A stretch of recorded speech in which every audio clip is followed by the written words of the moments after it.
Everyone, welcome to lecture force.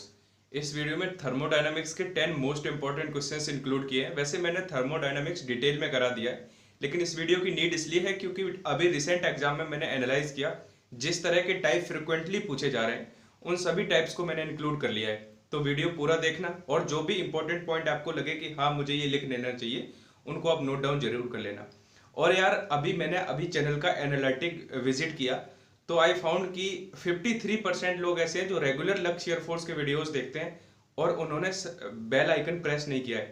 तो यार ये आपके लिए ही है क्योंकि एग्जाम आने वाला है, एग्जाम का टाइम आ गया है और अगर कोई आप इंपॉर्टेंट वीडियो मिस कर देते हो तो ये आपका ही लॉस हो सकता है। इसलिए आप नोटिफिकेशन बेल दबा देना, ठीक है, और बाकी इंजॉय करो वीडियो को। 30 डिग्री सेंटीग्रेड के 80 ग्राम वाटर को 0 डिग्री सेंटीग्रेड की आइस पर डाला गया, तो जो आइस मेल्ट हुई उसका हमें मास बताना है। तो इनिशियली जो मास था उसका वाटर का वो 80 ग्राम था, ठीक है। तो क्या है कि इस क्वेश्चन के लिए आपको एक कॉन्सेप्ट अपने माइंड में रखना है कि इस तरह के क्वेश्चन में जितनी हीट जो वाटर लूज़ करेगा उतनी ही हीट वो आइस गेन कर लेगी, मतलब हीट का ट्रांसफ़र हो जाता है, जितनी वो लूज़ करेगा उतनी। अब वाटर जो हीट लॉस बाई वाटर क्या होता है, एम एस डेल्टा टी, ठीक है, एम एस डेल्टा टी, जहाँ पे एम मास होता है, एस स्पेसिफिक हीट होती है वाटर की, और जो आइस जो गेन करेगी वो क्या होता है, एम एल, एल मतलब लेटेंट हीट, ठीक है। और एल की वैल्यू आपको पता होना यहाँ पे ये नेसेसरी है क्योंकि कभी कभी क्वेश्चन में पेपर में गिवन नहीं रहेगी, आपको पता होना चाहिए 80 कैलोरी प्रति ग्राम, क्योंकि सभी ऑप्शंस ग्राम में है। अब देखो मास कितना था वाटर का, 80, हमने 80 रखा। एस की वैल्यू देखो कितना होता है, 1 कैलोरी प्रति ग्राम डिग्री सेंटीग्रेड होता है। अगर इसको उसमें लिखना है जूल में तो 4.2 जूल प्रति किलो कैलोरी, जूल प्रति किलोग्राम इंटू केल्विन होता है, लेकिन हमें यहाँ पे ग्राम है तो फिर 1 रखेंगे। वाटर का स्पेसिफिक हीट कितना होता है, 1। डेल्टा टी टेम्परेचर डिफरेंस कितना है, 30 to 0, तो टेम्परेचर डिफरेंस जो है वो 30 - 0 यानी कि 30 ही रहने वाला है, इज इक्वल टू एम। अब देखो एम हमें फाइंड करना है, जो आइस का जो कितना आखिर आइस जो वही तो पूछा गया है, जो मेल्टेड आइस होगी उसी का मास फाइंड करना है, और जो लेटेंट हीट है वो आइस की होती है 80। देखो इस तरह का क्वेश्चन आप एक्सपेक्ट कर सकते हो, 80 से 80 कट गया, कैलकुलेशन कितनी सुपर इजी हो गई, एम इज इक्वल टू 30, तो 30 इसका राइट आंसर है। तो देखो मैं कहना ये चाह रहा हूँ कि इस तरह का क्वेश्चन डेफिनेटली आता है, बस इसमें थोड़ी चीज़ें याद रखनी होती हैं। कई बार यहाँ पे अगर किलोग्राम है तो फिर मात्रक दूसरे रखने पड़ते हैं, आगे मैं सभी वो डिटेल में बता दूंगा आपको जहाँ पे मुझे स्पेस मिलेगा। अभी यहाँ पे क्वेश्चन नीचे क्वेश्चन लिखा हुआ है इसलिए अभी छोड़ देते हैं। सेकेंड क्वेश्चन है 40 ग्राम एल्यूमिनियम जिसकी स्पेसिफिक हीट है 0.25 कैलोरी प्रति ग्राम डिग्री सेंटीग्रेड, उसकी जो हीट कैपेसिटी है, ठीक है, वो हमें फाइंड करनी है। अब क्या है कि सभी को पता होगा जो हीट कैपेसिटी क्या फॉर्मूला होता है, M C delta T, but यहाँ पे प्रॉब्लम यह है कि डेल्टा टी गिवन नहीं है, तो वो स्टूडेंट क्या करेगा कि 10-5 सेकेंड सोचेगा उसके बाद स्किप कर देगा। तो मेरी कोशिश क्या है कि मैं आपको हर उस तरह का क्वेश्चन करा दूं कि आपको एग्ज़ाम हॉल में ज़रा सा भी सोचना ना पड़े। अगर आप मेरे रेगुलर स्टूडेंट हो तो फिर आप फिजिक्स का पेपर फोड़ के आओगे। अब देखो आपको अगर पता है कि ऊष्माधारिता यानी कि थर्मल कैपेसिटी की जो डेफिनेशन होती है वो क्या होती है, किसी भी बॉडी का टेम्परेचर 1 डिग्री सेंटीग्रेड बढ़ाने में जितनी भी हीट की नीड होती है वही तो होती है, यानी कि उसकी डेफिनेशन में हिडन रहता है कि किसी भी बॉडी का 1 डिग्री सेंटीग्रेड बढ़ाने में, वही तो थर्मल कैपेसिटी होती है। तो वो डिग्री सेंटीग्रेड की जगह पे हम 1 रख देंगे। अब देखो उसका मास कितना था, 40 ग्राम, ठीक है, इंटू ये कितना था, 0.2। अब ये देखो ग्राम वाला है यहाँ पे तो इसलिए हम ग्राम को ग्राम ही रहने देते हैं। बाकी क्वेश्चन पेपर में आपके में कॉन्सेप्ट पूछना चाहता है, अगर मात्रक का इतना वो हेरफेर नहीं करेगा, हाँ बड़े एग्जाम्स में ऐसा कर देता है, लेकिन आपको नीड इतनी नहीं करनी है। फिलहाल आपको ये पता होना चाहिए था कि इस क्वेश्चन के इस टाइप में यही आपको मुझे सिखाना था कि डेल्टा टी नहीं गिवन है तो उसके डेफिनेशन से होता है 1 डिग्री सेंटीग्रेड, क्योंकि हीट जो थर्मल जो होता है कैपेसिटी वो। अब देखो 40 अब जब ये डेसिमल खत्म करेंगे तो ये 0 खत्म हो जाएगा, और 4 का 2 में मल्टीप्लाई करोगे देन यू विल गेट 8, यानी कि D is the right answer. तो आशा करता हूँ कि ये आप क्वेश्चंस जो हैं वो पहले खुद से ट्राई करते होंगे, उसके बाद मेरे द्वारा बताई हुई एक्सप्लेनेशन देखते होंगे। नेक्स्ट क्वेश्चन है 10 ग्राम वाटर है, उसकी जो विशिष्ट, एक बात आपको पहले सबसे पहले बता दूं, आपने जो फॉर्मूला देखा था Q is equal to M C delta T, तो उस फॉर्मूले से आपको एक बात सीख लेनी है कि जो उसकी विशिष्ट ऊष्मा होती है, स्पेसिफिक हीट होती है, वो उसके डायरेक्टली प्रोपोर्शनल होती है, मतलब थर्मल कैपेसिटी के। अगर देखो थर्मल कैपेसिटी मतलब, अब मैं आपको थोड़ा समझाता हूँ क्योंकि थ्योरेटिकल क्वेश्चन ऐसा बन जाएगा और आप अगर नहीं कर पाए तो फिर क्या फ़ायदा है मेरे पढ़ाने का और आपके पढ़ने का। कि सपोज 4 ऑप्शन है, ठीक है, एक आपको वाटर है, एक आपको या कुछ भी कॉपर एल्यूमिनियम या 4 सब्सटेंस है, वो कहेगा कि सबकी, क्या पता सबकी आपको वो भी दे दे क्या स्पेसिफिक हीट, वो कहेगा किसकी थर्मल कैपेसिटी सबसे ज़्यादा है। तो आप देख रहे हो कि डायरेक्टली प्रोपोर्शनल है वो उसकी, ठीक है, स्पेसिफिक हीट के, यानी कि जिसकी स्पेसिफिक विशिष्ट ऊष्मा सबसे ज़्यादा होगी उसकी थर्मल कैपेसिटी भी ज़्यादा होगी। यानी कि अगर जल की बात करें तो जल सबसे ज़्यादा वाटर जो थर्मल है कैपेसिटी ज़्यादा होती है, सबसे ज़्यादा हीट एब्जॉर्ब कर सकता है। वाटर की कितनी होती है? 1 होती है, और किसी की 1 नहीं होती है, ठीक है, सबसे ज़्यादा वाटर की होती है आपके सिलेबस के अकॉर्डिंग। तो अब देखो 10 ग्राम जल की वो दी गई है। अब ये कौन सा मात्रक दिया है? जूल। अब इसमें मात्रक का थोड़ा हेरफेर है, ध्यान से समझना आप लोग। इसमें जूल प्रति किलोग्राम वाला मात्रक दिया है, जूल प्रति किलोग्राम। वैसे अगर कैलोरी प्रति ग्राम इंटू केल्विन होता तो फिर आपका क्या हो जाता? 1 हो जाता। तो 420 जूल ऊष्मा देने पर टेम्परेचर में कितना इंक्रीज होगा? हमने फॉर्मूला लगाया Q is equal to M C delta T. हमें डेल्टा टी फाइंड करना है, तो Q अपॉन एम सी हो जाएगा is equal to delta T. इतना इजी था, लेकिन बस इसमें आपको मात्रक थोड़े केयरफुली रखने हैं।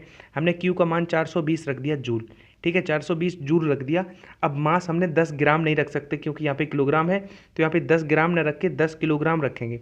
तो 10 किलोग्राम का मतलब 10 इंटू 10⁻³ लिख सकते हैं। एक किलोग्राम बराबर 1000 ग्राम होते हैं, इंटू। अब देखो, अब जब इसमें इसका गुणा करेंगे 4.2 गुणा 10⁻³ तो 10⁻³ से ये 10 की घात, क्योंकि इसके साथ भी 10⁻³ लगे हुए हैं, तो वो सॉरी ये 4.2 10⁻³ कर लेना, ठीक है। ये पॉजिटिव 3 होते हैं, इसमें गलत प्रिंटिंग है। 4.2 इंटू 10⁻³ होता है। तो ये प्लस का 3 वाले से ये माइनस का 3 वाला कट जाएगा, ठीक है। अब 4.2 बचा, 4.2 से क्या करेंगे आप? एक डेसिमल ऊपर लगा सकते हैं, तो डेसिमल खत्म हो गया। इस 10 से ये 10 खत्म हो गया। अब 42 को 420 से कट करेंगे तो 10 बार में ये कट जाएगा, ठीक है। तो इसका आंसर आ गया 10 डिग्री सेंटीग्रेड। यहाँ पे एक करेक्शन करना, एक विशिष्ट ऊष्मा जो होती है 4.2 इंटू 10⁻³ ना होकर +3 होती है जूल प्रति किलोग्राम डिग्री सेंटीग्रेड, ठीक है। आई होप आपको समझ में आ गया होगा। वैसे अगर नहीं समझ में आता है यार, ऑनलाइन का सबसे बड़ा आपको बेनिफिट यही होता है कि आपको नहीं समझ में आ रहा है वो थोड़ा बैक करके देख लिया करो, ठीक है, लेकिन सीख लिया करो। फिर भी नहीं समझ में आता है, डिस्क्रिप्शन में जाओगे, फेसबुक का लिंक मिल जाएगा आपको, उस पेज पे जाके उसको फॉलो कर लेना, ज्वाइन कर लेना। आप क्वेश्चंस भेजो, मैं नेक्स्ट वीडियो में डेफिनेटली उस क्वेश्चन को इंक्लूड करूँगा। आप चैनल के अबाउट सेक्शन में जाओगे, वहाँ पर आपको मेल मिलेगा, उस पर मेल करोगे, मैं डेफिनेटली अगर रिलेवेंट क्वेश्चन होगा तो इंक्लूड करूँगा। मतलब आपके पास ये नहीं बहाना चलना चाहिए कि मेरे पास सोर्सेस नहीं थे, रिसोर्सेज की कमी थी, क्योंकि जो कमियां मैंने फेस करी हैं वो मैं आप किसी को फेस नहीं करने दूंगा, एटलीस्ट फिजिक्स में, ठीक है। बस आप पढ़ते जाओ, आपको जो भी डाउट्स, जिस भी बुक से फिजिक्स पढ़ रहे हो डाउट भेजो, मैं कराऊंगा उनको। एक बाल्टी में भरा गर्म जल 75 डिग्री से 70 डिग्री तक T1 मिनटों में, और 70 से 65 तक T2 मिनट में, और 65 से जब उसका टेम्परेचर 60 होता है तो T3 टाइम लगता है, ठीक है। यानी कि रेट ऑफ कूलिंग दी गई है इंडिविजुअल्स टेम्परेचर्स की, तो हमें बताना है कि उनमें कौन सा रिलेशन सही होगा। बहुत अच्छा क्वेश्चन है। देखो, मैंने जब आपको अभी शायद कल वाले वीडियो में ही एक चीज़ सिखाई थी कि रेट ऑफ कूलिंग जो होता है वो, जैसे इसको पहले ऐसे समझो, जो न्यूटन का कूलिंग नियम है, शीतलन नियम है, वो क्या कहता है? जैसे एक सपोज 100 डिग्री सेंटीग्रेड है और एक आपका बॉडी है 70 डिग्री सेंटीग्रेड, और अगर इसको हम कूल करते हैं 5 मिनट तक, तो इसको करते हैं 5 मिनट, तो जो रेट ऑफ कूलिंग है वो जितना ज़्यादा टेम्परेचर होगा उतना ही जल्दी वो ठंडा होता है। यानी कि टेम्परेचर जितना ज़्यादा होगा उसका रेट ऑफ कूलिंग उतना ही ज़्यादा होता है। अब देखो, इसका इनिशियल कितना था? 75। या देखो, सब में जो टेम्परेचर डिफरेंस है वो आप देख रहे हो कि सब में सेम है, ठीक है। तो हमें इनिशियल से मतलब है। अब इनिशियल इसका 75 है, यानी कि इसका टेम्परेचर सबसे ज़्यादा था, तो उसका रेट ऑफ कूलिंग भी सबसे ज़्यादा होगा, यानी कि उसको कूल होने में सबसे कम समय लगा होगा, यानी कि T1 का मान सबसे कम होगा। किस ऑप्शन में T1 का मान सबसे कम दिख रहा है? एक तो इस वाले में दिख रहा है और एक इस वाले में, तो इस वाले, अभी ये 2 ऑप्शन मेरे पास बचे। अब दूसरे स्लॉट में आते हैं, 70 टू 65। 75 के बाद फिर 70 ज़्यादा है, यानी कि इसमें जो टाइम है वो कम लगा होगा, और सबसे ज़्यादा जो टाइम लगा होगा वो 65 से 60 वाले में, क्योंकि ये 65 है। देखो, मेरी बात समझने की कोशिश करो, इसका आंसर कौन सा है? बी, क्योंकि सबसे ज़्यादा टाइम उसमें लगेगा जिसका टेम्परेचर सबसे कम होगा। रेट ऑफ कूलिंग क्या कहता है कि जिसका टेम्परेचर जितना ज़्यादा होता है उतना रेट ऑफ कूलिंग उसका सबसे ज़्यादा होता है, यानी कि ये सब बहुत जल्दी ठंडा कर देगा उस मतलब अकॉर्डिंगली। फिर ये वाला होगा उससे ज़्यादा टाइम लेगा, और सबसे ज़्यादा टाइम ये वाला लेगा क्योंकि इसका 65 है। ठीक है, तो इसका राइट आंसर हो जाए टी सबसे ज़्यादा, T3 सबसे ज़्यादा होगा, यानी कि 20 का राइट आंसर है। ठीक है, मोस्ट इंपॉर्टेंट ऐसा और याद करने की कोशिश करो। ये क्वेश्चन क्या था कि जैसे 30 डिग्री, मेरी बात सुनना, ये क्वेश्चन आते हैं अगर 30 डिग्री से 40 डिग्री होने में 5 मिनट लगते हैं, क्वेश्चन पूछेगा फिर सॉरी मैं क्या लिख रहा हूँ यार, अगर 40 डिग्री से 30 डिग्री होने में 5 मिनट लगते हैं तो 30 डिग्री से 20 डिग्री होने में टाइम लगेगा, ऑप्शन होंगे 5 मिनट, क्योंकि दोनों का डिफरेंस 10 है। तो बहुत सारे बच्चे सोचेंगे इसमें अगर 10 कम हुआ तो 5 लगा, उसमें भी 5 लगेगा, नहीं। एक ऑप्शन होगा मोर देन 5, एक ऑप्शन होगा लेस देन 5। तो आपको क्या करना है कि देखो रेट ऑफ कूलिंग क्या होता है कि जैसे 40 था, ये ज़्यादा था, तो जो कूलिंग है रेट बहुत अधिक होगी, इसलिए 10 जो 5 मिनट में कूल कर दिया। लेकिन अभी क्या है 30 से 20 हो रहा है, मतलब यहाँ पे ये इनिशियल 30 है, मतलब कम है, तो रेट ऑफ कूलिंग भी कम होगा, मतलब टाइम ज़्यादा लेगा, मतलब 5 मिनट से अब की बार ज़्यादा टाइम लगेगा। ठीक है, तो मोर देन 5 हो जाएगा।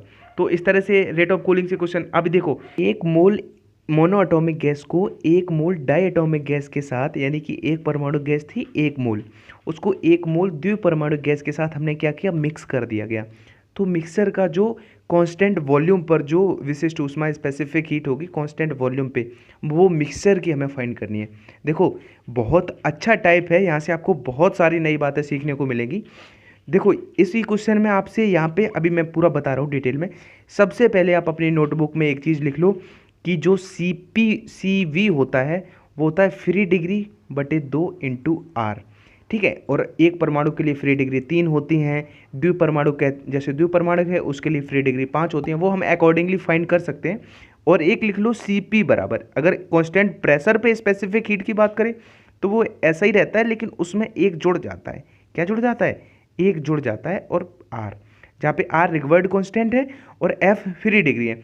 अब देखो मेरी बात ध्यान से सुनना, ये मैंने क्यों बताया, इनसे क्वेश्चंस आपको बहुत मिलेंगे, इस स्लाइड से ध्यान से समझना। सबसे पहले तो वो यही कह देगा कि द्विपरमाणु गैस के लिए Cp है, 4 ऑप्शन है, तो द्विपरमाणु के लिए फ्री डिग्री होती है 5, तो Cp कितना हो जाएगा 5/2R। कहेगा एक परमाणु के लिए Cp कांस्टेंट प्रेशर पे आपका स्पेसिफिक हीट है, तो एक परमाणु के लिए यहाँ 3 रखोगे तो 3/2 + 1, यानी कि 3/2 + 1 करेंगे तो 5/2R हो जाएगा। तो ये तो हो गया सबसे बेसिक। अब सेकंड थिंग आपको मिक्सचर का कॉन्सेप्ट मैं थोड़ा बता दूं कि कभी भी अगर मिक्स करे तो आपको उनका एवरेज फाइंड कर देना है। अब एक चीज़ यहाँ पे डिफरेंट हो सकती है, देखो हम पहले आपको इस क्वेश्चन को बताएं, जैसे हमें मिक्सचर का Cv फाइंड करना है तो आप पहले इस एक परमाणु का Cv निकालो। एक परमाणु के लिए Cv का फॉर्मूला मैंने अभी बताया था, फ्री डिग्री बटे 2 इंटू आर। तो पहले हम एक परमाणु का फ्री डिग्री वो निकाल लेते हैं, तो F का मान एक परमाणु के लिए कितना होता है 3, तो 3/2R आया। अब इसको मिक्स करना है, मतलब प्लस, हमने डाई एटॉमिक के लिए निकाला, डाई एटॉमिक के लिए 5 होता है फ्री डिग्री का मान, तो 5/2R। ठीक है, हमने मिक्स कर दिया। लेकिन आप एक चीज़ याद रखना कि यहाँ पे N1, अब ये N 1 मोल था इसलिए हमें यहाँ पे प्रॉब्लम नहीं होगी। लेकिन अगर वो कहता है इसका इस गैस का 1 मोल है, इस गैस का 2 मोल, या कहता है इस गैस का 2 मोल, इसका 3 मोल, तो यहाँ पे जिसका जितना मोल हो वो आगे लगा देते हैं, यानी कि N1 N2 भी रहता है। ठीक है, मेरी बात सुनना। अब यहाँ पे एक एक थे तो कोइंसिडेंट था, कोई दिक्कत नहीं, उनको नहीं लिखते हैं, लेकिन याद रखना वैसे एक एक मोल का ही रहेगा। आपको क्या करना है, दोनों का एवरेज लेना है, यानी कि दोनों को जोड़ के 2 से डिवाइड कर देना है, आंसर मिक्सचर की जो स्पेसिफिक हीट होगी कांस्टेंट वॉल्यूम पे वो यही होगी। अब ऊपर जोड़ोगे तो जो डिनोमिनेटर है वो सेम है, तो 5 और 3 ऊपर 8 हो जाएंगे बटे 2 इंटू आर, यानी कि ऊपर हमें 4R मिल गया, और डिवाइड किससे करना है 2 से करना है, तो 4R को 2 से डिवाइड करोगे तो फाइनली हमें 2R आंसर मिल गया। अब मेरी बात को ध्यान से सुनना, अगर इसी क्वेश्चन में वो Cp कहता, ठीक है, मिक्सर का Cp बताओ, तो क्या करते हम इसका Cp निकालते। Cp का फॉर्मूला अभी मैंने आपको बताया था, फ्री डिग्री बटे 2 + 1 इंटू आर। ठीक है, तो इसका Cp कितना हो जाएगा, एक परमाणु के लिए यहाँ पे 3 रखेंगे तो हो जाएगा 5/2R, द्विपरमाणु के लिए आप 5 रखें तो हो जाएगा 7/R, 7/2R। जब दोनों को जोड़ेंगे उसके बाद 2 से डिवाइड और कर देंगे, तो ऊपर जोड़ेंगे तो 7 और 5 12/2, यानी कि 6R ऊपर रहेगा, और 2 से डिवाइड कर देंगे तो 3R हमारा इसी क्वेश्चन का आंसर। अगर यहाँ पे Cp कहता तो 3R हो जाता। ठीक है, अब जो नेक्स्ट लेवल पे, ये बात वैसे आपके एग्जाम में नहीं पूछ सकता, लेकिन कोई अगर बड़ा एग्जाम और अगर साथ में आप दे रहे हो तो इसी में आपसे लैम्डा भी पूछ सकता है, जो क्या होता है CP बटे CV। ठीक है, अब इसमें क्या है, पहले आपको इंडिविजुअल CP निकालनी पड़ेगी इसी प्रोसेस से मिक्सचर की, फिर आपको CV निकालनी पड़ेगी, दोनों का आप डिवाइड करोगे तो यहाँ से लैम्डा निकल आएगा। तो आशा करता हूँ आप सीख जरूर पा रहे हैं। और एक बात और याद रखना कि जो मेयर ने एक फॉर्मूला दिया था, सूत्र दिया था CP माइनस CV बराबर R, तो उससे हम क्या सीखते हैं कि CP का मान ऑलवेज CP से बड़ा होता है।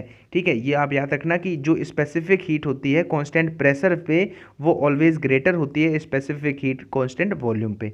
ठीक है, वो अलग बात है, क्वेश्चन शायद मैंने कराया था परसों के वीडियो में, कि अगर वाटर का जो अनयूजुअल प्रॉपर्टी होता है 0 डिग्री से 4 डिग्री सेंटीग्रेड पर, अगर उस वाली केस में आपको 4 ऑप्शन दिए जाएं तो उस वाले केस में आपका CV बड़ा हो जाता है CP से। ठीक है, लेकिन फिलहाल आपको ये समझना था इस क्वेश्चन से।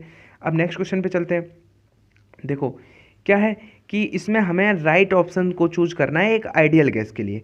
अब देखो गामा बराबर होता है CP बटे CV, जिसका वैल्यू दिया है 1.5। तो इस गैस के लिए कौन सी कंडीशन यहाँ पे फुलफिल हो रही है? तो देखो इस तरह का क्वेश्चन आ जाए तो आपको मेयर का फॉर्मूला लिख देना है CP माइनस CV बराबर R।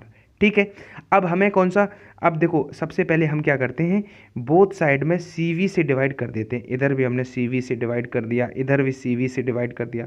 ठीक है, कोई वैल्यू में तो फ़र्क नहीं पड़ेगा। अब देखो CV से CV कट गया, तो हमने दोनों पक्षों में CV से डिवाइड कर दिया। अब CP बटे CV कितना दिया है इन्होंने, CP बटे CV इन्होंने 1.5 दिया है, तो यहाँ पे 1.5 लिख सकते हैं। तो 1.5 माइनस यहाँ पे 1 बराबर R बटे CV हो गया। अब ये बताओ 1.5 में से 1 जाएगा तो आधा बचेगा, मतलब 1/2 बचेगा। तो 1/2 बराबर R बटे CV आ गया, यानी कि क्रॉस मल्टीप्लाई करोगे देन यू विल गेट कि ये वाला ऑप्शन सही हो रहा है, CV बराबर 2R हो रहा है, यानी कि ये इसका राइट आंसर है। देखो अब इसमें 2 ऑप्शन सही हैं, इसका ये भी सही है। मुझे आपको कुछ सिखाना है, ये क्वेश्चन आप याद करो, अगर प्रैक्टिस सेट मॉक टेस्ट आपने प्लेलिस्ट से विजिट किए, ये वाली भी कंडीशन फुलफिल होगी कब, जब आप सभी में CP से डिवाइड करोगे और सिमिलर प्रोसेस करोगे तो आपकी ये वाली कंडीशन भी फुलफिल हो जाएगी। ठीक है, तो आप CP CV टाइप इससे, अब ये तो सबको पता होगा कि एक मेज पर चींटी चल, ये वाले क्वेश्चंस भी अगर रिवाइज नहीं है कि करें तो आई वुड सजेस्ट कि वो वाला वीडियो देख लेना जाके, आकाश में पक्षी उड़ रहा है, चींटी उड़ रही है, पंखा चल रहा है, किसमें कितनी स्वतंत्र की कोटियाँ हैं, ये जाके वो वीडियो जरूर देख लेना। ठीक है, अब मैं सारी ही बातें एक वीडियो में बताने लग जाऊंगा तो फिर नंबर ऑफ क्वेश्चंस बहुत कम हो पाएंगे। एक रेफ्रिजरेटर के इनसाइड और आउटसाइड के टेम्परेचर 246 केल्विन और 273 केल्विन है। प्रत्येक जूल पर वर्क डन के लिए परिवेश को दी गई ऊष्मा, मतलब कितना एग्जॉस्ट, सपोज वाटर अगर वो कमरे में रखा हुआ है तो रूम को कितना एग्जॉस्ट करेगा, उसको हमें फाइंड करना है। तो देखो पहले मैं आपको वो टेक्निक बता रहा हूँ जो आपको लगानी है, अप्लाई करनी है, फिर ये भी बताऊंगा कि वो आई कैसे, अगर वो आई वो समझ में आ जाएगा फिर आप डेफिनेटली इसको लगा पाओगे। आपको क्या करना है, ऊपर बड़ा वाला टेम्परेचर लिखना है, इतना ही ईजी है इसको करना। नीचे उनका डिफरेंस, जैसे इनका डिफरेंस लोगे तो 27 आएगा, इसे डिवाइड करोगे तो लगभग वैल्यू निकालिए। अगर 270 होता पूरा तो फिर हम 10 से काट सकते थे, हम इसको 9 लिख सकते हैं। तो जो 9 मेरा आया ये Q2 आया। Q2 क्या होता है, अब देखो अब मैं आपको, अब Q2 आया, अब मैंने फॉर्मूला कहता है Q1 is equal to Q2 plus W, तो Q2 मेरा 9 आया।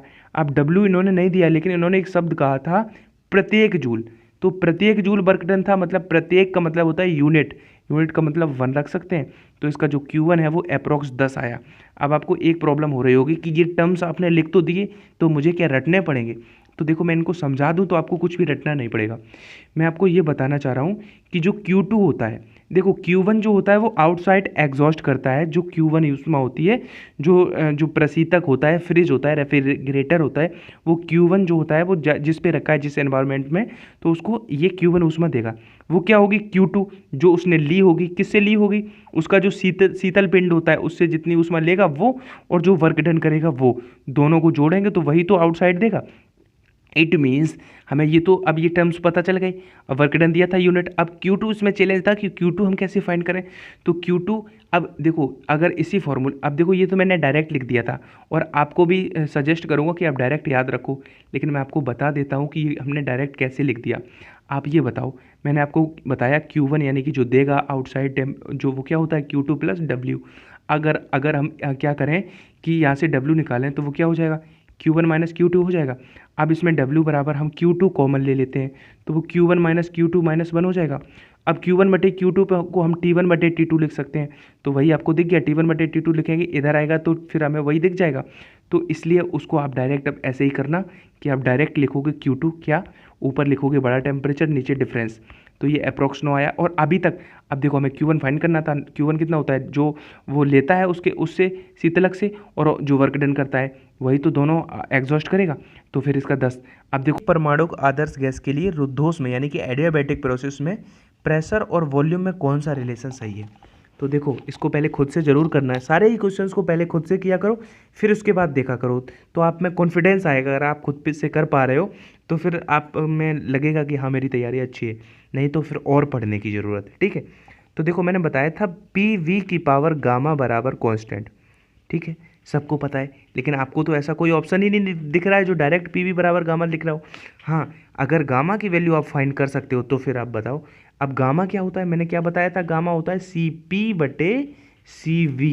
CP का मतलब कांस्टेंट प्रेशर पे स्पेसिफिक हीट, और CV का मतलब कांस्टेंट वॉल्यूम पे। अब एक परमाणु है तो एक परमाणु के लिए CP क्या होता है, CP होता है फ्री डिग्री बटे 2, ये CV होता है फ्री डिग्री बटे 2, और CP होता है फ्री डिग्री बटे 2 प्लस 1, इनटू में दोनों में R होता है। अब इनको रेशनलाइज करेंगे तो R से R तो कट ही जाएगा। अब देखो एक परमाणु है, फ्री डिग्री कितनी होती है 3, तो ऊपर हो जाएगा 5/2, नीचे हो जाएगा कितना 3/2, तो 5/2 बटे 3/2, 2 से 2 कट गया, 5/3 गामा दिख रहा है। अब आप देखो तो PV की पावर 5/3 बराबर नियतांक। अब देखो इसका ऑप्शन कौन सा हो गया सही, बी वाला सही हो गया। इसी क्वेश्चन में आप देखो अकॉर्डिंगली मैं हर बार वही चीज़ें नहीं बताऊंगा। अगर इसी में द्विपरमाणु होता तो फिर आप गामा निकालते कैसे, CP बटे CV से। द्विपरमाणु के लिए CF का फ्री डिग्री का मान आप कितना रखते, फ्री डिग्री का मान 5 रखते, तो फिर आपको ये वाला ऑप्शन आई थिंक मिल जाता, लेकिन आप करके देख जरूर लेना एक बार, मुझे रटे हुए नहीं है। अब देखो नेक्स्ट क्वेश्चन पे चलते हैं। एक रुद्धोष्म परिवर्तन, रुद्धोष्म का मतलब क्या होता है, रुद्धोष्म, रुद्ध का देखो अगर आपको संस्कृत का थोड़ा ज्ञान है, देखो फिजिक्स में भी संस्कृत की जरूरत पड़ रही है। रुद्ध मतलब अवरुद्ध, अवरुद्ध मतलब रुकावट, ओष्म संधि विच्छेद करोगे तो ऊष्मा का मतलब ना बाहर से अंदर ना अंदर से बाहर, तो उसके लिए क्या है कि एक परमाणु गैस के लिए टेम्परेचर तथा दाब में ये रिलेशन दिया गया P और T में। तो अब देखो हमें PV में तो पता था, PT में नहीं पता है, तो PT में नहीं पता है तो लिख लो T की पावर गामा बटे P की पावर गामा -1, गामा -1 बराबर कांस्टेंट। इसका स्क्रीनशॉट ले लो, कई बार आपको ज़रूरत पड़ेगी इसकी आगे। ठीक है, अब देखो अगर इसमें हम देखें तो T की पावर गामा बराबर क्या हो जाए, T की पावर डायरेक्टली प्रोपोर्शनल हो जाएगा किसके, P की पावर गामा -1। अब इन्हीं दोनों से हमें मतलब है। अब एक परमाणु गैस है तो अब बार बार नहीं बताएंगे, अभी हमने एक परमाणु गैस के लिए कितना निकाला था गामा, 5/3, तो हम लिख सकते हैं T की पावर 5/3 बराबर, अब ये कांस्टेंट है तो हम के ही रहने देते हैं, बराबर लिख लेते हैं कि P की पावर अब 5/3 -1, 5/3 -1, 5/3 -1 करोगे तो कितना आएगा 2/3। अब हमें क्या करना है कि P इधर रहना है, यानी कि P पे कोई पावर नहीं होनी चाहिए, तो P पे पावर यहाँ पे कितने दिख रही है 2/3, लेकिन इस तरफ आएगी तो पावर उधर वो हो जाएगी, व्युत्क्रम हो जाएगी, यानी कि ये इधर आके हो जाएगी 3/2। अब देखो 3 से 3 कट गया, तो T की पावर 5/2 हमें दिख रहा है, यानी कि 5/2 मान हो जाएगा C का। क्यों, क्योंकि हमें अब देखो अब ये हो जाता है यार फ़ोन की स्क्रीन पे, मैं क्या करूं, लेकिन मैं तो पूरी कोशिश करता हूं।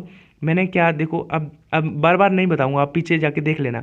मैं यार फ्रस्ट्रेट हो जाता हूँ कभी कभी, सच में लगने लगता है कि यार मेरे पास भी डिजिटल बोर्ड हो, सब कुछ एकदम स्ट्रक्चर्ड वे में हाँ, लेकिन कोशिश कर रहा हूँ आगे आने वाले टाइम में बहुत जल्द आपको इतना बेहतरीन क्लासेस, तब तक आप तो सिलेक्शन लेके निकल जाओगे आई थिंक, लेकिन जो आपके जूनियर्स होंगे जिनको आप रिकमेंड करोगे उनको लगेगा कि हाँ एक ऐसा प्लेटफॉर्म है जिस पे मैं फिजिक्स थॉरोली पढ़ पा रहा हूँ। किसी थर्मोडायनामिक जो सिस्टम के लिए कौन सा सही है। अब देखो थोड़ा जाते जाते मैं एक अपने वीडियो का प्रमोशन भी कर दूं कि इस क्वेश्चन के लिए आपको बेटा डिस्क्रिप्शन बॉक्स में एक वीडियो का लिंक दिखेगा, उस पर जब क्लिक करोगे तो ये सारी ही चीज़ें मैंने बहुत डिटेल में समझाई हुई हैं। पहले तो अगर आपको आती हैं तो आप कमेंट सेक्शन में बताना, मुझे बहुत खुशी होगी। आप एक्सप्लेनेशन भी लिखना कि अगर चेंज इन जो इंटरनल एनर्जी है वो रुद्धोष्म में क्या जीरो होता है, क्या ये सही लिखा हुआ है, या फिर समतापी में आपका जो है वो इक्वल होता है उसके। तो इस तरह से आप बताना, जाना नहीं है। मेरा जो पूरा काम देखता है यूट्यूब रिलेटेड, जैसे मेरे PDF बनाना या मेरे वीडियो को अपलोड करना या थंबनेल बनाना, वो सारा प्रतीक ही करता है। तो मैं उसको आज एक छोटा सा, क्योंकि आप लोग जब अप्रिसिएट करते हो तो अप्रिसिएशन केवल मुझे नहीं मिलना चाहिए, जो बैक कैमरा होता है, जो पूरा काम देख रहा है, उसको भी अप्रिसिएशन मिलना चाहिए। तो मैं उसको छोटा सा सरप्राइज़ ये देना चाह रहा हूँ, क्योंकि मैं रात को उसको वीडियो दे देता हूँ तो सुबह मुझे वीडियो अपलोड मिलता है। तो जब वो सुबह सबसे पहले वही कमेंट सेक्शन, कौन सा कमेंट किसको पिन करना है, क्या करना है, तो वही मैनेज करता है। तो एक सरप्राइज़ ये रहेगा कि अभी उसको मैं नहीं बताऊंगा कि मैंने वीडियो में ऐसा कुछ बोला है। आप लोगों को क्या करना है कि कमेंट सेक्शन में, जैसे आप हमें अप्रिशिएट करते हो, इंस्टेड ऑफ दैट आपको क्या करना है कि लिख देना है वी लव यू प्रतीक। क्या लिख देना? वी लव यू प्रतीक। तो इससे उसको बहुत अच्छा लगेगा। तो इससे क्या रहता है, ये चीज़ें बहुत करनी चाहिए हमको, इनकरेज एक दूसरे को करना चाहिए। तो इससे क्या होता है कि एक बॉन्ड बनता है। तो प्लीज़ आई होप आप लोग इतना करोगे। क्या लिखना है? वी लव यू प्रतीक। और बाकी उसको बहुत अच्छा लगेगा जब वो देखेगा, और उसको मैं बताने वाला हूँ नहीं कि मैंने ऐसा कुछ बोला था।